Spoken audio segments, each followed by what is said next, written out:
Jemaat yang diberkati oleh Tuhan, Salam. Selamat tona iye. Ada sukacita kan? Kita harus bersukacita karena benar pemeliharaan Tuhan itu selalu baik adanya.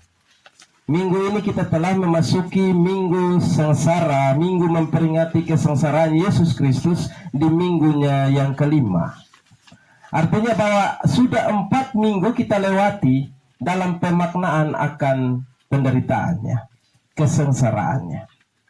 Dan kalau kita mau merenung di dalam pemaknaan kesengsaraan Yesus Kristus yang terus kita maknai di sepanjang hidup dan juga di dalam segala apa yang kita lakukan dari waktu ke waktu, maka kesengsaraan itu telah selesai dilewati oleh Kristus. Dan kita sekarang ada dalam pemaknaan dengan penuh sukacita atas karya yang telah Ia buat itu. Amin. Amin. Tetapi juga Bapak, Mama, dan saya dalam memaknai kesengsaraan kita wajib dan patut untuk bertanya, bagaimana saya telah memaknai kesengsaraan Tuhan Yesus Kristus? Benarkah saya menghargai kesengsaraannya, ataukah justru saya kembali membuat Ia sengsara karena hidup kekristenan saya? Ini menjadi makna perenungan yang harus dipupuk dan ditumbuhkan selama kita ada dalam kesempatan minggu sengsara ini. Di minggu sengsara yang kelima hari ini ada sedikit suasana yang berbeda. Kalau biasa di kebaktian minggu 3-4 bulan belakangan mau hujan badai seperti apa, dia cukup sampai dengan hari Sabtu malam. Minggu pagi, percaya atau tidak percaya, matahari pasti keluar. Minggu lalu pun demikian. Tetapi minggu ini ketika kita bangun semua tentu dengan khawatir. Semua jam 8, jam 7 hujan belum berhenti. Betul kok Bapak Mama? Amin kok? Amin. Tentu yang lebih pikiran anak-anak KTK Sasisidi. Ini gabung di Lokomili, koton dari Nadega, Boko, Karmana. Hujan son barinti-barinti. Dan memang kebanyakan orang akan bilang, aduh ini pagi hari Minggu, kenapa hujan? Tetapi kita harus jujur bahwa tidak semua yang mengeluh karena hujan hari Minggu, dia mengeluh karena dia mau pergi ke gereja. Setiap minggu, walaupun hujan badai seperti apa, hari Minggu Tuhan kasih kesempatan untuk orang percaya bersekutu sebagai milik kepunyaan Allah. Amin. Amin. Tapi karena memang setiap hari Minggu orang kebanyakan bukan pakai untuk bersekutu, tetapi pakai untuk mengerjakan segala hal yang lain, Tuhan bilang biar hujan. Hari Senin sampai Sabtu dia berdoa jangan hujan, supaya kira-kira dia punya pekerjaan bisa baik. Tuhan bilang sabar dulu, jangan terlalu sibuk urus berkat Tuhan, sampai lupa Tuhan sang pemberi berkat. Maka hari Minggu ketika Tuhan kasih kesempatan untuk berbakti, dia pakai kesempatan matahari berkeluar. Beta cek agar dulu, cek kebun untuk semprot karena kutu putih mulai ada di pucuk kacang hijau. Gereja masih ada minggu depan. Kebanyakan orang Kristen seperti itu. Tanpa pernah berpikir jika minggu ini saya tidak datang dan tiba-tiba Tuhan hadir, saya pun nasib ke mana? Karena memang Tuhan telah menetapkan hari Minggu sebagai hari di mana kita bersekutu sebagai milik kepunyaan Tuhan. Amin. Kok Bapak Mama? Amin. Jadi sangat aneh kalau orang Kristen hari Minggu dia tidak gereja. Itu sangat aneh.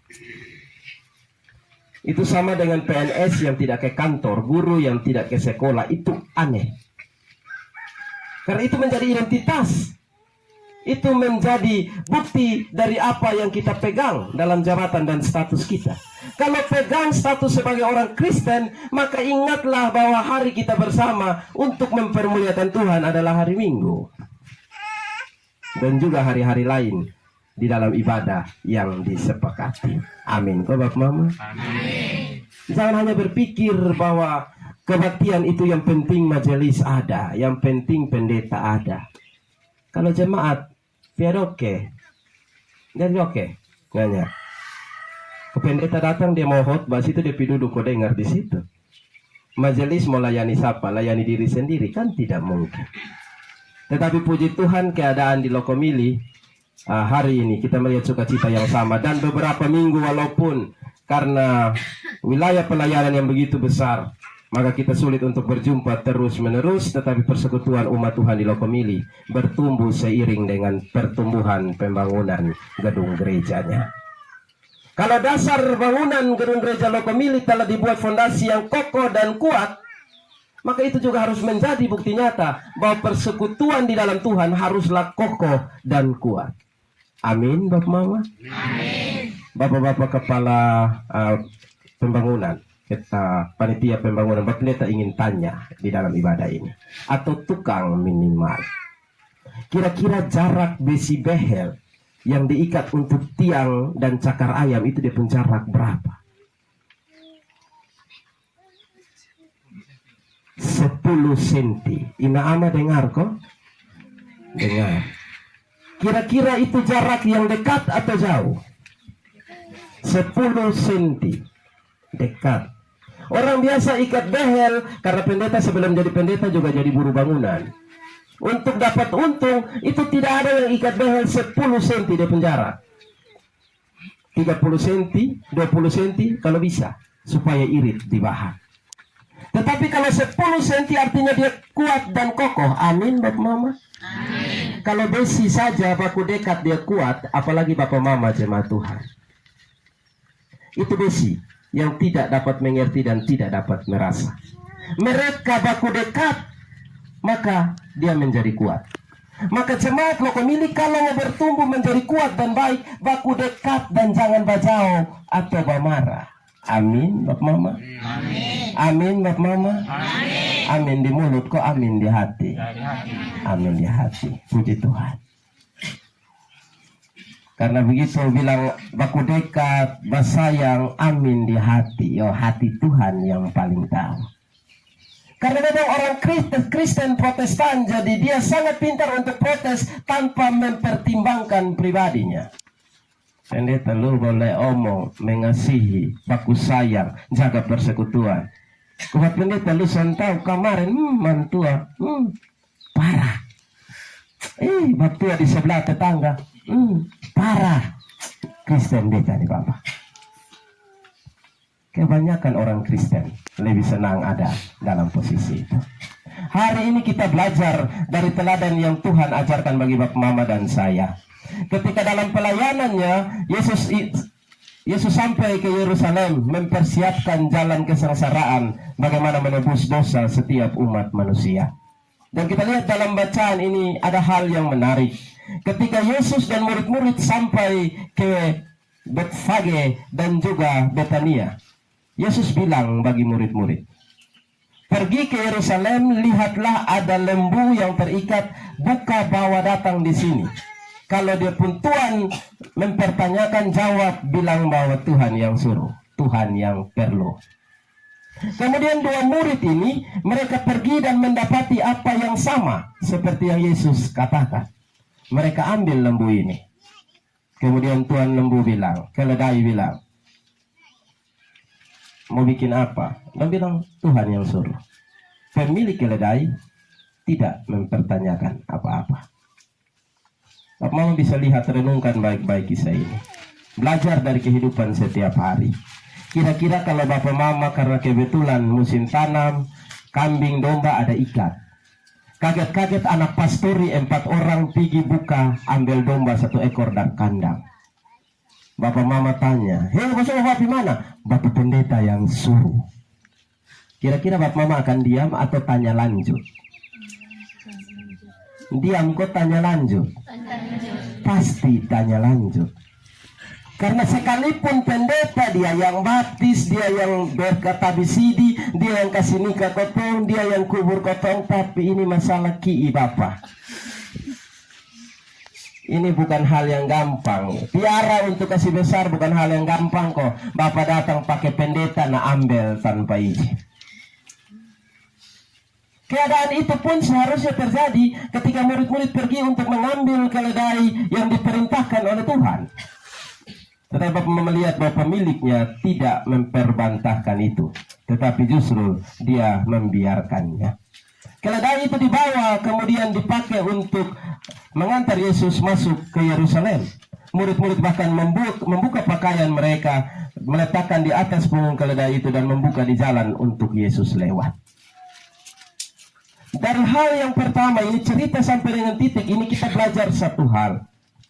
Jika Tuhan menyuruh murid-murid untuk melakukan apa yang ia kehendaki dan murid-murid melakukan seperti kehendak Tuhan, maka semuanya akan terjadi secara baik dan benar. Itu janji bagi hidup orang Kristen.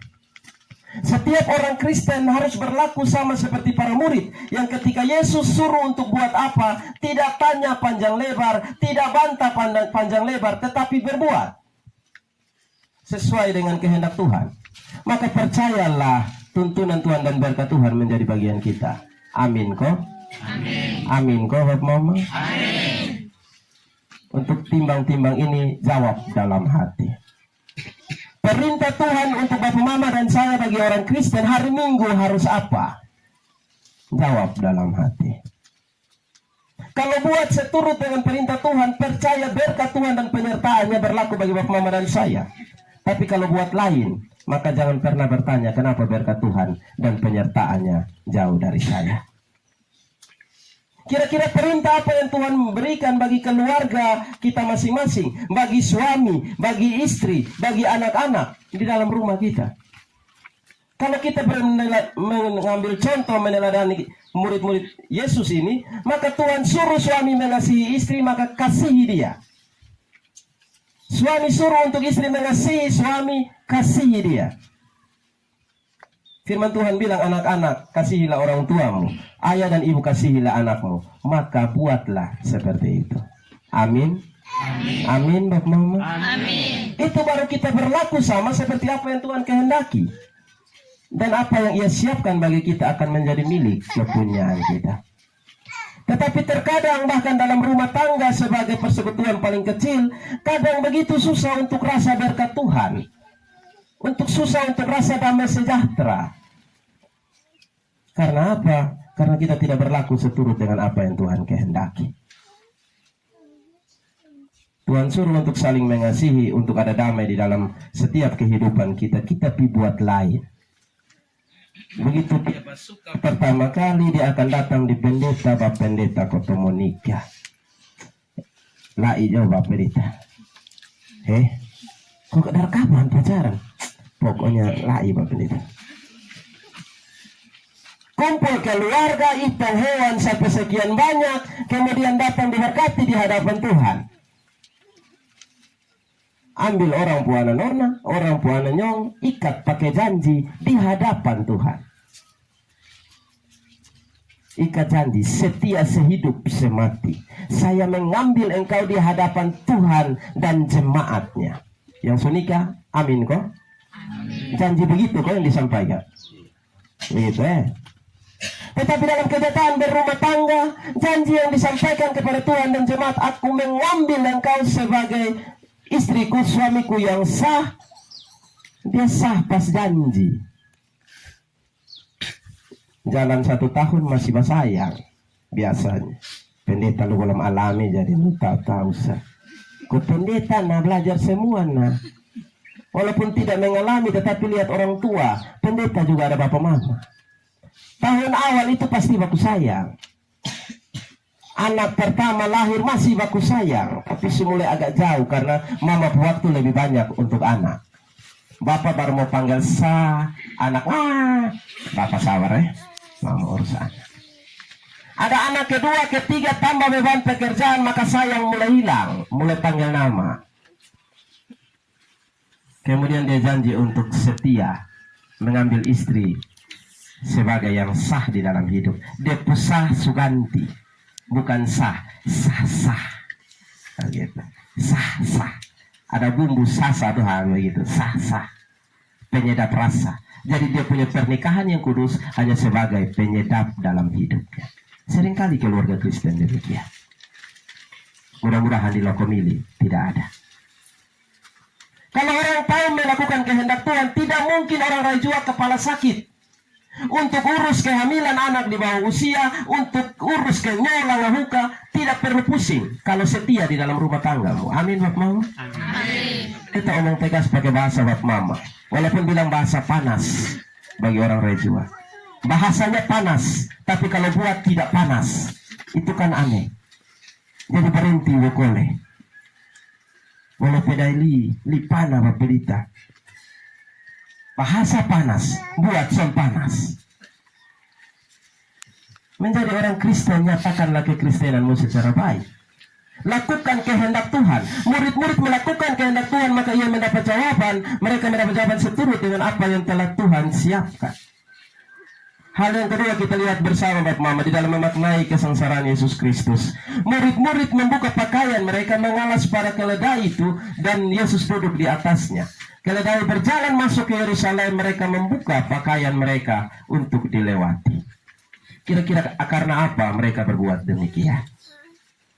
Kalau orang bilang karena mereka sadar bahwa yang mereka layani adalah Yesus Tuhan dan Juru Selamat, kita harus sepakat untuk bilang tidak.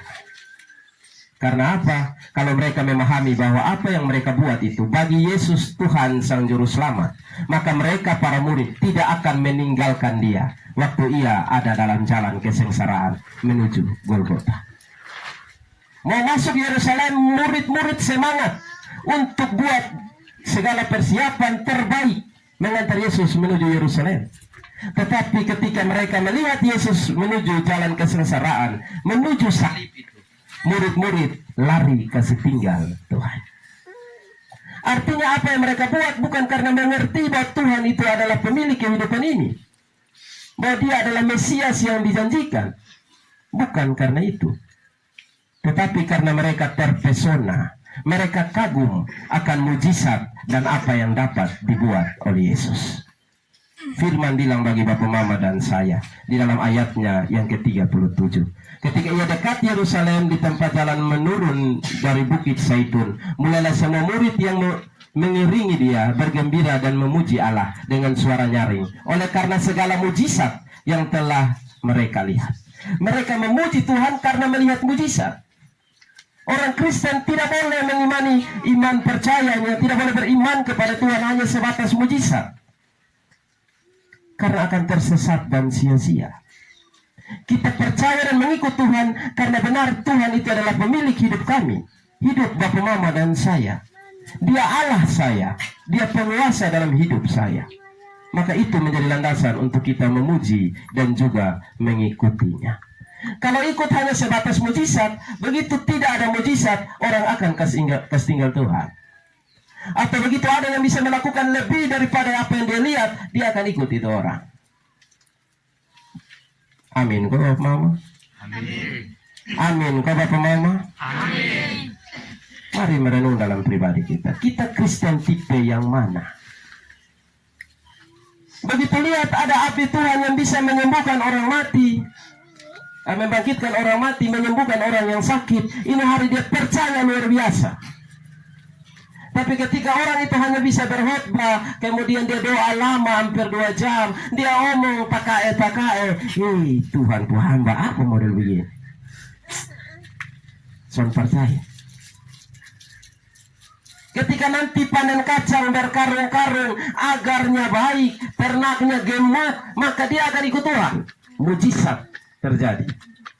Tapi begitu agar rusak, kacang tidak berisi, kemudian hewan banyak yang mati, ikut Tuhan atau tidak? Itu perenungan bagi setiap kita. Minggu Sengsara mengajarkan kita untuk merenung akan hal itu.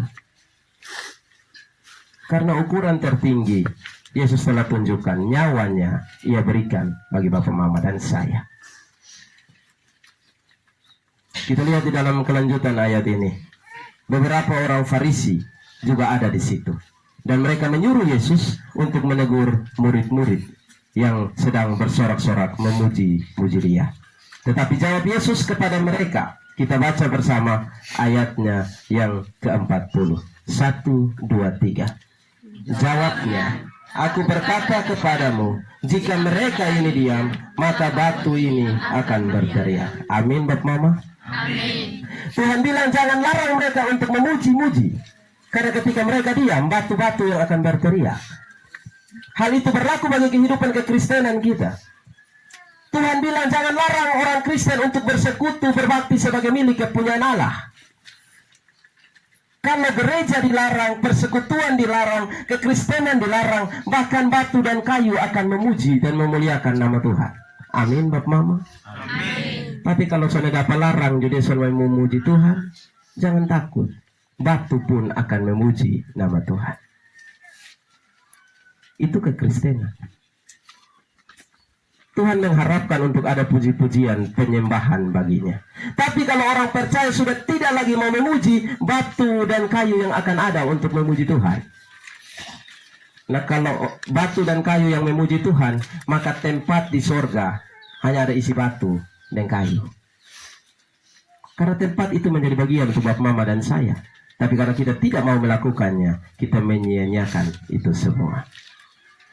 Secara sederhana, firman ingin bilang bagi kita di dalam minggu sengsara yang kelima saat ini. Bagi Bapak Mama dan saya, ketika Tuhan ada dan telah melakukan segala sesuatu dalam hidup kita, perbuatlah segala sesuatu untuk mempermuliakan namanya. Jadilah teladan yang baik bagi orang-orang yang ada di sekeliling kita. Amin, Bapak Mama. Amin. Amin, Bapak Mama. Amin. Karena jikalau tidak, maka apa yang disampaikan Yesus kepada Yerusalem berlaku bagi kita. Yerusalem belum pantas, belum layak untuk menerima damai sejahtera itu. Yerusalem menjadi tempat pusat peribadatan pada masa itu. Bait Allah ada di sana. Tetapi ketika Yesus pergi sampai ke kota itu, ia menangisi keadaan kota itu dan mengatakan bahwa tempat itu belum layak untuk menerima damai sejahtera Allah. Ini kan aneh, Bapak Mama. Contoh sederhana begini, kok orang Kristen, tapi dia sudah layak untuk selamat, untuk ada damai dalam dia hidup. Itu kan aneh. Seharusnya orang Kristen, pengikut Kristus, artinya damai dari Kristus menjadi milik kepunyaan setiap orang Kristen.